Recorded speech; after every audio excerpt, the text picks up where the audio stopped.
thanks for joining us on Tribal Topics here on Cheyenne and Arapaho Television. Tribal Topics is our new community affairs program here where we will discuss programs and issues that affect Cheyenne and Arapaho people. Joining us today is Alvin Deer. Alvin, how are you? I'm fine, thank you. Now, you are an accountant here at the Cheyenne and Arapaho Tribes, but I understand that you're heavily involved in this new domestic violence team. Yes, I am. I want you to tell me, now this is a new thing, right? I want you to tell me It's about a new that. thing. It started with planning for National Domestic Violence Awareness Month, which was October. And we started doing some planning in September for some major things to happen in October. On October 26th, we did have domestic violence awareness, and then the next day, on the Friday, there were people who were victims of domestic violence or had family members. We had a memorial, and which was a wonderful thing. We ended it with purple balloons being released in the air. But in the planning, there were a number of things that they wanted to happen, such as a conference. They wanted to have a walk to stop domestic violence, to bring awareness. They wanted people to wear purple. So in the team, we decided that we should ask for the tribe to declare our own Domestic Violence Awareness Month, some maybe April or May of next year, and to have a conference where our federal programs that deal with violence will be on the program, talk about how they can help and that sort of thing. As a minister, and I've been a minister for 30 years, we thought that in the evening we would have different kind of spiritual events. We also wanted it to be late enough in the year where the youth would be out of school and we would have a youth track talking about, getting them while they're young, that it's not okay to hit a woman, that the traditional values of males was to be the protectors of the family, not the abusers of the family, and to kind of instill those kind of concepts into our youth. And so we're planning for hopefully a conference early in May on domestic violence. We're looking at possibly a 3-day event. This is a lot of stuff to put together on, and since you've never had this domestic violence, this team before, I'm assuming, now because I don't know, I'm assuming there was some sort of domestic violence program in place. Is that, am I Yes, correct there? the Cheyenne and Arapahoes do have a women's shelter in Clinton, and we have some programs that deal with social service issues, and domestic violence always seems to be an issue that involves single-parent families and the need for help in different ways. And so all these teams, all these programs came together and talked about putting together a conference on awareness of the issue. The statistics are nationally, I believe, in the country, 1 out of 4 women are abused. That is an incredible. I mean, that's just an incredible number to even think about. Well, it's even higher among Native Americans. It's 1 out of 3. As a minister, I'm sure that you've probably dealt with a number of domestic abuse cases. I mean, in your capacity as a minister. Yes. Is that? I'm sure that gives you some sort of insight and perspective on your new position, not really position, but this new team. I'm sure that gives you have a lot of, what to look for and things to see. Well, when we came together, they were talking about all these programs that would help women that had been abused. And I was sitting there and I was thinking, we really need to talk about how do we get to the root of the problem. How do it needs to be, I mean, yeah. you have to take care of it after the fact, but I mean, prevention seems to be where the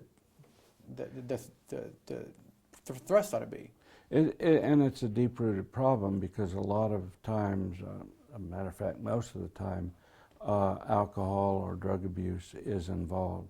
And so you then go one step back and say, well, why do we have so much alcohol and drug abuse among Native Americans? And that's where I introduced to the team the concept of historical trauma. And that's a concept that's like, it only makes sense, but that really hasn't been discussed that much until recently. Is that right? That's correct. There is a Native American woman who's a doctor of psychology who developed the program for Native Americans. It's a concept that came out of researching the Holocaust survivors, the Jewish Holocaust survivors, and how they were dysfunctional, and the next generation seemed to be dysfunctional. They had high incidence of social problems as well as medical problems. And for Native Americans, Dr. Braveheart saw where loss of land, loss of culture, loss of identity, genocide, pestilence, a number of the, as history shows, a number of the diseases that were introduced by the Europeans. For which there was no immunity. I mean, there was no immunity, and whole tribes of people were wiped out. And then further on, the loss of land, which involved treaty situations and boarding school syndrome. The fact that's that, a whole other. Yeah, the fact that they weren't parented during their formative years. Yeah. They didn't know how to parent when they became. There's a no parent. way that you can take someone for 15, 12 years of life and then, when they're done, you just kick them out and expect them to be a productive member of society and know how to do things properly. And all that, and like you said, it results in substance abuse, verbal abuse, spousal abuse, physical violence. The problem is so large. I mean, it almost, you've got a team, but now where do you start? I mean, it's so overwhelming. You're like, how do we even make a dent in this huge problem? And it's not just the Cheyenne and Arapaho tribe, but I guess that's where you got to start. You got to put your focus. Yes. Well, according to Dr. Braveheart, it's like any other addiction, so to speak, that you start with recognizing there is a problem. And once you recognize the problem, then you seek treatment. And treatment in this case can take many forms. There are teams that can be put together. When I say teams, I mean like focus groups and there's different kinds of treatment. Once getting this conference is bringing the awareness out, and then after this, I think the real work begins. How many people are on this? Tell me about this team. Is it pulled from different departments? Yes, I wished I had the list of the different departments. Well, that's okay. That's okay. But we have the shelter personnel come in from Clinton, the social service department area here. We even had a woman from the Canadian County a social service that deals with violence, and they also have a shelter, and they have 1-800 numbers and that sort of thing. Suicide is another factor, and I know that our tribe has put out emails about suicide prevention. There's a training on that, and it is high among our Native American youth, and I believe that's another symptom of domestic violence, basically. I mean, if you live in that situation, yes, I mean, you want to find a way out, and exactly. But it's just that's not the way. So tell me again, real quickly about this is going to be a 3-day. Well, we're in the at? planning stage. Okay. That's my suggestion. And I've already done some ideas for what, how the conference would look, but I need to present it to the team. Mm-hmm. We want to get the tribe behind it. We want it to be where the tribe has declared, whether it's May or April, Cheyenne and Arapaho Domestic Violence Awareness Month. And then that month we will emphasize things, including having the conference, ending with a powwow. Mm-hmm. And hopefully it will be a victory dance. Well, I realize that this is still a brand new thing, but if people happen to see this and they're in that situation, what do they need to do? Who do they need to call? Well, I call the tribe. Right now, I would say start with the social service department. Tell them that they've seen this program. Have them point you in the right direction. Right, and they will be pointed in the right direction. The one thing they've learned about domestic violence, that the person being abused a lot of times is ashamed and they don't seek help. And if they don't do that, it will never. Yes. If you don't ask for help, then don't expect someone to just. Yeah. But if they see a door open, maybe they'll go through that door. And we're trying to open. And that's the best you can do, is provide that door. Right. Well, Alvin, thanks for being here and talking to us about this serious topic that obviously we could talk about it for another hour or two and still barely scratch the surface. But we will, when we come back on Tribal Topics, we'll discuss the language department here at the Department of Education. Stick around.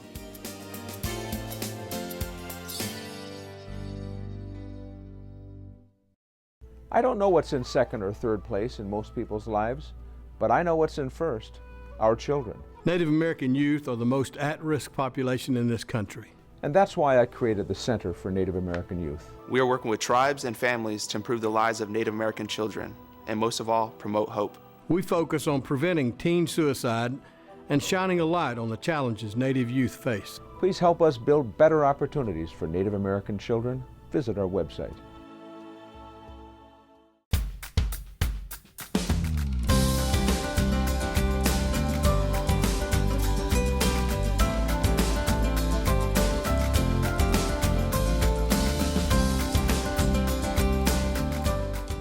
Welcome back to Tribal Topics right here on Cheyenne and Arapaho Television. In our last segment, we talked about domestic violence, kind of a heavy issue. We thought we'd lighten it up a little bit for this second segment. Gordon Yellowman is here. How are you, sir? Just fine. How you doing? Good. You're the director of the language program here in the Department of Education, right? Yes, I am. I've been serving as a director for about 2 years now. 2 years.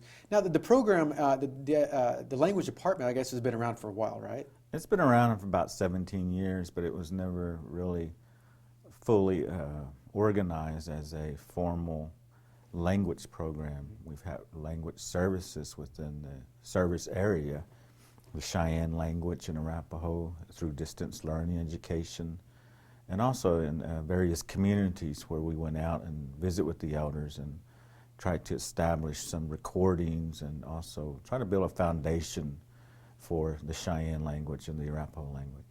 And that's why, I've worked for the tribe just for a short while, but the thing I noticed is that, it would be hard enough if it was just one language, to keep it and preserve it and record it. But man, working with two is just, I can see how it could be overwhelming at times. It is pretty challenging because even though we're federally recognized as one tribe, we have two unique tribes in that federal recognition, and we both, Cheyennes have their own language, their own traditions, their own customs, and their own ceremonies, as well as the Arapaho. So when it comes to a challenge, you're having to do two of everything. You're having to record the Cheyenne, duplicating your work constantly, and do the out Arapaho. of necessity. Yeah. And I didn't know this, and a lot of people probably don't know. The Cheyenne and Arapaho tribes put together. Now they, historically, as far as back over 100 years ago, they were allied. But are they related at all, or are the dialects related at all? Yeah, they're both come from the Algonquin stock of language, and so they come from the northeast region, the Great Lakes region of becoming Plains tribes later on in history. In the beginning, we were dwellers, we were farmers, we lived in grass huts, and then we became Plains equestrian around the 1600s as we adapted the horse. So we come from the same language stock, and we speak Algonquin coming to the Plains, Central Plains. We developed the Cheyenne language itself and the Arapaho. But it's still very different. Oh yeah, it's very different in itself because you have different dialects, but you also have different ways of speaking because you have divisions. You have the northern bands and the southern bands on both Cheyenne and Arapaho. Now I know that the great thing is some of your people who work in the education in the language department are right across the hall from Cheyenne and Arapaho TV right here, and I work with you guys quite a bit, and you guys have been extremely helpful. One thing is I know that what we were interested in here at CATV as well as and I didn't realize till recently how difficult it is to find fluent speakers of each language. You talked about it as a challenge, but I think, are there just not very many, or are we just not finding them? Well, right now, we have a very low percentage in what you call fluent speakers, both on the Cheyenne and the Arapaho, because the elders are dying out. And as they die out, they're taking a lot of the language with them, not only the language, but the history, the stories that makes us unique as Cheyenne people, as Arapaho people. And it's been a challenge to find them because when we look out in the communities and ask for language speakers, ask for storytellers, a lot of the elders are not there anymore because they've already passed on. And we look around, it's our generation that's the elders. So we're hanging on to a very few, and when we find them, it's been a challenge to bring them here to the language program as well as the TV station to get them to record. And I think that media is a very powerful tool. It's a tool that can also preserve, but it can revitalize a lot of the communication among the youth and the elders to talk to one another in their language. And that's what's unique, because talking to one another builds not only a relationship with that elder, but it builds respect. And we have that, and we can continue to have that in the future through technology such as the station. And we encourage all of the Arapaho speakers, the Cheyenne speakers that are out in the communities to please come forth and help us not only strengthen this program, but strengthen our identity, and we can enhance being a proud nation. We talked earlier, and I think one of the examples that we came up with is, just like you teach your kid to tie his shoes, and you teach your kids to brush their teeth and to dress themselves and comb their hair. If you are a fluent speaker of your language, doesn't matter what tribe it is, it's just like you have a responsibility to teach your kid to learn how to drive, all that. It is a responsibility. I mean, it should fall. You should look at it that way. I mean, we're not pointing a finger and saying you need to do this, but it should just be. It should already be there, don't you think? Well, I think in keeping with traditions, our ancestors and our grandparents and our parents and the last generation of mine, it was their responsibility to pass on the language, teach us the language, and now it's our responsibility, and we challenge them to fulfill that responsibility just like our elders did, to make sure that we learn the language. And the language, the elders tell us that you can't have culture without language. You can't have language without culture. So, yeah, to me, it's very powerful when they say it that way. I was talking with one of your people, Joyce Twins, who works in your the language department, and that's what we talked about. That's the way I look at it. It's like a song without a melody. You have all the verses, but you've got to have something to carry it through, and I think that's what language is to culture. You have all the ceremonies and everything, but if you don't have the language, that's what weaves it all. That's the ligaments, the Yeah. tendons that keeps hold it all together, I think. Well, that's true, because in all of those ligaments and all of those tendons that keep it connected, there's spirit within. I know that, like I said, you've been there for a short time with the language department, but you had a huge. Tell me about this big grant you had that you're still working on that has to do with a new language curriculum. Yeah, we just are finishing our third year in our grant, and it was funded by the Administration of Native Americans, A&A grant. And we were fortunate to be successful to receive the funding to develop curriculum that we use at the Head Start centers as well as the daycare centers. And in that grant, we were able to teach the language teachers. We were able to make language speakers out of the teachers so they could in turn teach the students there. Early childhood is one of a real significant time to learn language, because the children absorb it like sponges. And so if you're teaching them the language at that early age, then they're going to be the next It's much speakers. easier to learn something. They're going to be the next To speakers. teach probably a 3-year-old kid to speak the language than it is someone who's old as we are. But Yeah. we're not old. What are we talking about? Oh, we're still... No, but I've been over there to the Head Start Center and the Child Care Center, and I've seen these kids. A lot of them know 1 through 10 and Cheyenne and Arapaho, and they're singing songs Yeah. in native language. It's very, very encouraging.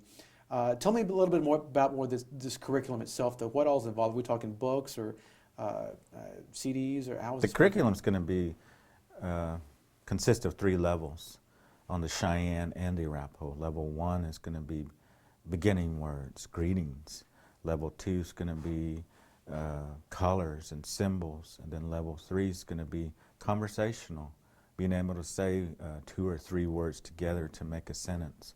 And all of those, each level is going to have CDs that's going to go through all the words that's on the list within that level. So it's been a wonderful project, and we were fortunate to get that funding. And we are going to now have language materials and resources that we can use in curriculum, even at the high school level. And how soon will that go online? That's going to be, our final products are in editing stages right now. And so that they should be ready to go around the first of the year. And I guess what makes this exciting is that this is something that has never really been available. I mean, like you said, there's always been services, Yeah. and I'm guessing there were sheets with, Yeah. but this is something that It's actually, it's a curriculum that it's a final product. It's a product we can see, it's a product we can use, but it's also a product we can enhance. So not only are we going to expand each word in each level, but we're also going to leave it open, because we're going to start, as I said, with early childhood. This could go to elementary schools, public schools, and it can go on into high schools, as well as tribal colleges. Oh, in addition, okay, I didn't get that part. So we're not just talking like Darlington and other schools in the service area. We're talking publics, right? Yeah, public schools, because we have so many Cheyenne and Arapaho students within the public school systems throughout our 8-county service area that we want to extend that resource to them as well. I know that now this grant is about to be finished, but you got to have other projects in the works. Well, we've done a lot of grant writing, and we do have grants that's in the process of being reviewed, and then come January, February, we're also going to reapply for the next level of developing curriculum for elementary students. Mm-hmm. And when you said, we keep hitting on it, but it's so true that when you have people, elders, or not even elders, but people of any age in the tribe that speak Cheyenne and or Arapaho, you can't stress how important it is. Even if it's something simple as, tape recording, recording somewhere, you've got to. We would prefer that you come to Cheyenne and Arapaho TV and help us out, or come help out the language department. But even if you don't do that, even if it's something as simple as recording on a little digital recorder and saving that for your kids, talk to me again how it's just it has to be done. Yeah, it has to be done, and it can be done within the home. If there's a digital recorder, a cassette recorder, or some kind of audio recorder, go on ahead and tape yourself saying those words, because you might find yourself more comfortable in that setting. And the more you do it, you might remember some more stuff. Yeah. And don't, to me, one thing that I found since I've been the director of this language program, there seems to be a misunderstanding on the fluency.